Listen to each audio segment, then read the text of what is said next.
Welcome back, ladies and gentlemen. I got the KLX.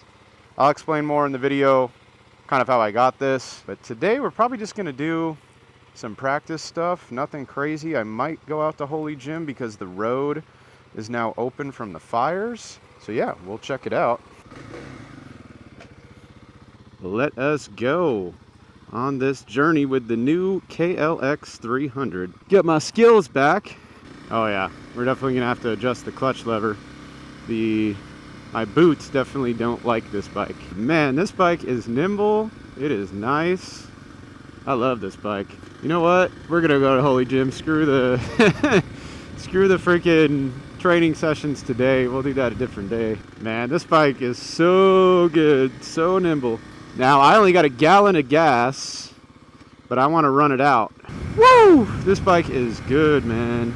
So the manual says I can't go past 4,000 RPM, which right now I'm going about 33 just for the break-in period. We're going to go through the canyons. We're going to go to Holy Gym, check it out. They say the road's open. There's no signs, there's no anything, so I don't want to get fined either, so if I feel it's sketch, we won't do it, but they say the road itself is open. But yeah, welcome back to the channel. Thank you guys for joining in. I know it's been a minute. Yeah, I think it's been almost 2 months. I had the CRF 250L, went ahead and sold that bike because it was only really a short-term thing. I wanted the KLX, and I got it. The dealership kind of situation is kind of annoying. Woo! This thing picks up. This thing has power, bro. I had to freaking haggle the shit out of the salesman, but shout out to you, Zach, at Delamo Motorsports. You made it happen. I know your sales manager was upset at me, but you are the one who put together the glorified deal, so I appreciate it. How much did I really pay? I paid out the door $6,900. Now, to most, they're like, dude, you overpaid. This is California. Everything is freaking high. So for $6,900, I had my main salesman and the finance manager even saying, like, hey, like, you got a really, really good deal. But it was $6,900, paid all cash, didn't want to finance. I had saved for months, man. Even before I bought the CRF 250L, I was saving back then. And then when I sold the CRF 250L, I sold it back in November, either end of October, early November. I had enough between that and what I had saved, and I got this bike. And the KLX is the bike that, I don't want to say it's my dream bike, but it is.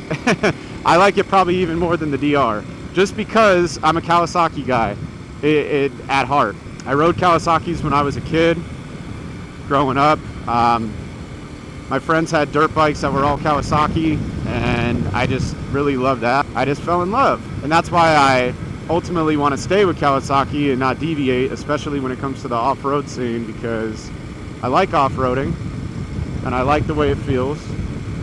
And I've unfortunately had to go through a series of bikes to figure out what I've really liked. And most people will be like, dude, how many bikes has it been? Man, you switch up bikes crazy. Like, you need to keep the bike for a longer period of time.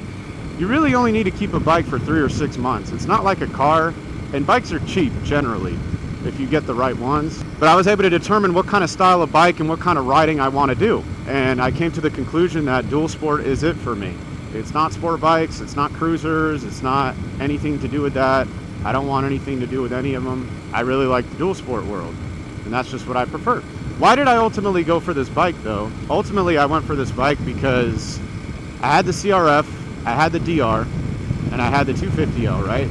So let's just say that within this year. But ultimately it's because of the nimbleness, the suspension, and ultimately just the off-road capabilities that the Kawis have compared to most. Now, I'm not talking about your Huskies or your KTMs or anything like that, because clearly we already know that those bikes are performance bikes. And I'm not even talking about the CRF 450L. But just the lightweight 250 to 300cc bikes, like, I personally believe the Kawi is the better fit. Going back to the 250L and the 300L, those bikes are good. They have bottom end grunt, they have the torque, just like you always hear. They have the speed, but ultimately the lacking is in the suspension. And I'm sure as time goes on and as I break this bike in more, I'll be able to tell a lot easier as well. Now, I was looking at a KLX 250 used, and I went to go ride it and I really liked it, but There was some mechanical issues with it that I was concerned about, so I passed up the offer. I probably would have saved a little bit more money, given that used bikes is generally what I go for. I have had a couple used bikes, but I try not to buy new. But with this Kawi, I'm glad I bought new, man. And as you know, I'm still more beginner intermediate, so I go through the manuals all the time because I want to know my bike, right? And they say that the tires are super slippery and everything else. So I'm going to be going pretty slow for the next few videos that you guys tune in. Oh, it's already flashing that I need fuel. So before we even hit the trail, I'm going to go to Shell. It's right down the way, and we're going to fill up some gas. This bike is smooth though, man. This bike is smooth. Once I can crack the throttle eventually and, you know, do all that, it's going to be dope, man. It's going to be dope. Yeah, no one's there. There's no signs, man, so...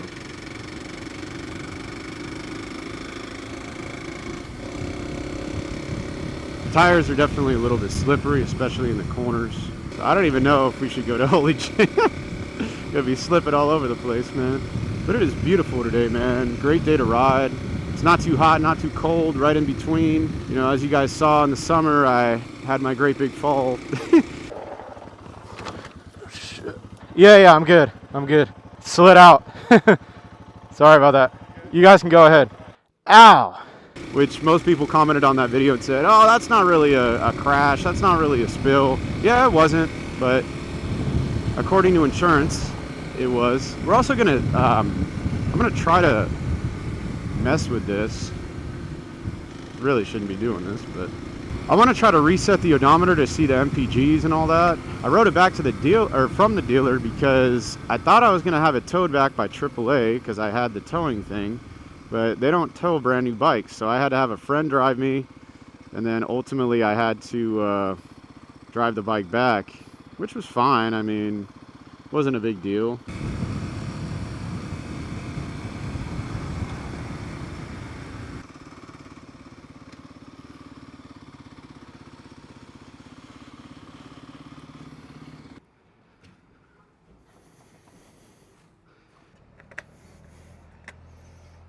That is dope. I like that. Ah, shit. Spilled all over that. It's definitely not as easy as the Honda. All right.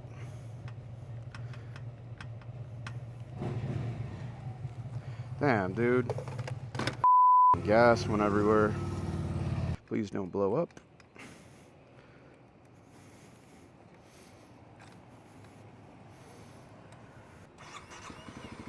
Cool. We're not blowing up.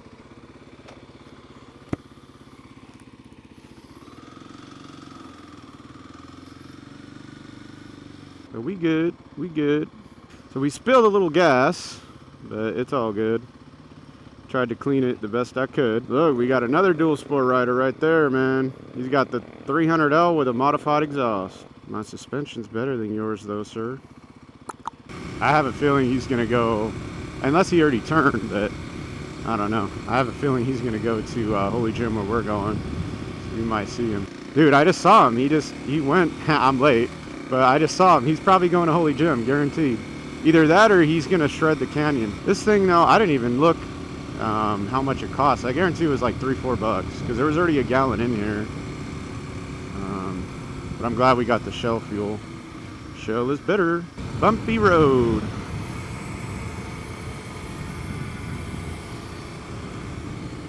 Yeah, these foot pegs, I could definitely concur that what other people say about, man, this bike takes those bumps out like good, man. So the foot pegs standing up, they're all right. Not the best, but they're not the worst. We'll see how far we can go in before it says road closed. It could be like a mile and then we got to turn back. Oh, there's a car in there, so that means we can't come back here. They got a Scion, I think it is. Yeah, Scion, man. Definitely gonna get washed out when we hit this dirt though. It's gonna be sliding a little bit, especially because, again, I'm still like breaking into this bike. The foot pegs though, for sure, I could see the complaint. They're not that bad though. They're not that bad. Okay, so they blocked off that. Well, you can go up that. I also didn't lower my tire pressure. That's crucial, ladies and gentlemen, when you're going off-road. We're just doing a test run, so this Kawi, man. But I don't want to eat my words too soon. We'll see in this slippery, like sandy stuff.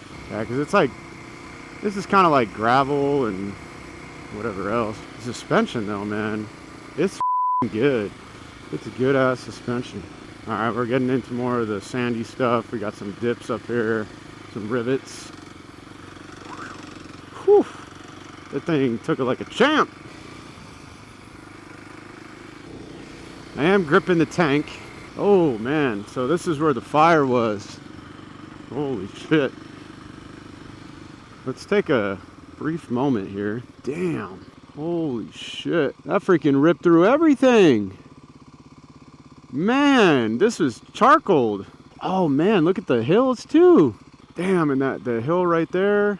Yeah, they're definitely gonna block all this off. I mean, it wouldn't be bad to hit that up, but I don't want to do that too soon. Let's keep going. Yeah, you could probably cruise in like second, third gear on stuff like this. But damn, dude. Holy shit, look at that. Look at how charcoal that looks. They cooked that. That fire cooked that, bro. They have signs up and shit, but it does not look like it once did. Yeah, it's a little bit sand stuff right here. We could probably, oh, we got these kids on these e-bikes. Yeah, this stuff definitely you need to lower the pressure for. It takes it though. Man, this thing is cooked. It looks like, oh, I don't even know what, man. Some kind of apocalyptic event that took place. It's crazy.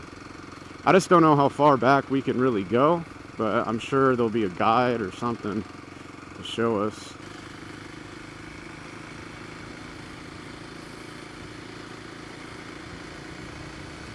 Yeah, man, this does not look like it was, as you guys saw in my previous videos.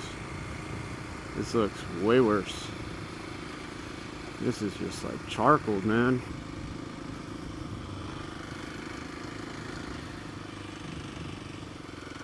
Yeah, I think this is just gonna lead us to the fence and then we'll turn back. But dang, oh shit. Yeah, we definitely gotta be careful of that. It is crazy how charred this all is. I'm riding through and I'm like, holy shit. That is crazy. It just like literally just went through all of it. So, how you guys doing? Good? Cool. Well, you guys enjoy the rest of your day. Yeah, man, you too. I'm gonna turn around up here. Yeah, even those guys were saying, man, it was charred. Yeah, this is my bike, bro. This is my bike. How charred this is. You could still see, dude, like the orange on the damn trees from the fire. I think I'm at 25 to 3,000 RPM, so we're right within the break-in area. It's like apocalypse back here, man. No, I keep saying that, but damn. Do you really need bar risers with this bike? Probably not. I mean, it seems pretty comfortable. I sit and stand, so I don't like this section right here. I would be standing because I got more balance. I wouldn't say though you do. I mean, it'd be cool, but it's only gonna bump it like a little bit more. It's all about skill level, man, and knowing how to actually ride these roads.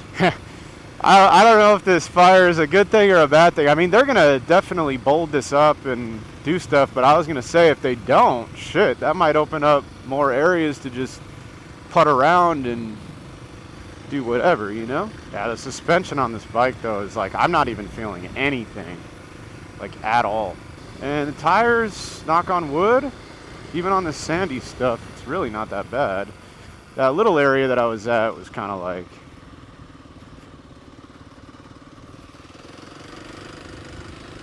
whew, this thing rips, man. Got another one coming up.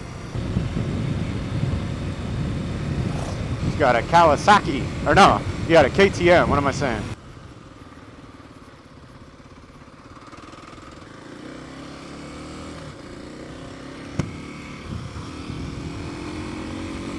We're at about 45, 42, 43 RPM, 4,300 RPM.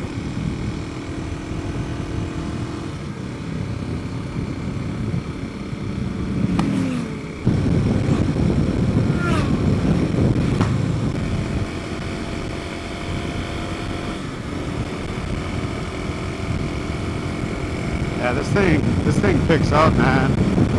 It's that 300, baby. Woo! All right, let's go to. We'll just hit up Majeska. Woof, this thing. Oh man, this thing handles corners great. Holy shit, this thing is a beast, man. Oh my gosh, man, this thing is good, man, in the corners. Sharp.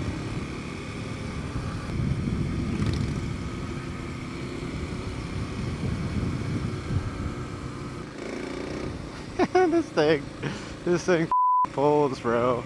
Kawasaki, you freaking did it, man. In my opinion, I believe, no, I'm not going to speak too soon, but it possibly might be the unicorn bike for the dual sport world. Holy shit, that's affordable. The expensive unicorn is the KTMs and Husqvarnas and the DRZs, but for the non-expensive, cheap dual sports between, let's just say, Yamaha, Honda, and Kawasaki, man, Kawasaki for off-roading and tight corners and shit, man, this bike roars. This bike is good. It doesn't roar, but you guys get my point. It shreds. It shreds, man. I think this ends at the it's like a plant sanctuary thing. We'll get off and we'll just kind of kick it for a few minutes because my cheeks are starting to hurt. Squirrel. Yeah, those squirrels, man, can pop out of nowhere. What time is it? 11:37. Yeah, it's the Tucker Life Sanctuary plant thing, whatever the it's called. Yeah, this is not on level ground. Oh yeah, we got this bike slightly dirty. Shit, man. Not enough though.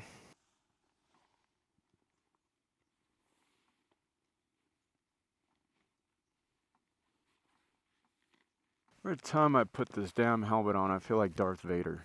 I swear to God. I was trying to be quiet about it, but I think that guy heard me. He probably thinks I'm a crazy person. Yeah, bro, I am crazy. Stay the away from me. Just kidding. I really want to ride out to Silverado right now. Shit, but it looks like the battery is getting pretty damn low because I've been filming now for over an hour. So I'm going to ride out to Silverado. However, the camera might cut off, so I'll just have to gauge that.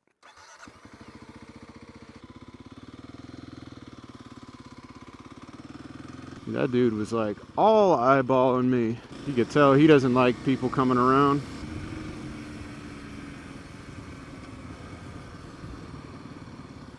It's smooth, man, when you're downshifting and shit too. It's good.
Another biker. I swear, man, biking is great, but I hate when these motherfuckers go all over the road and the street. Pain in the ass, man.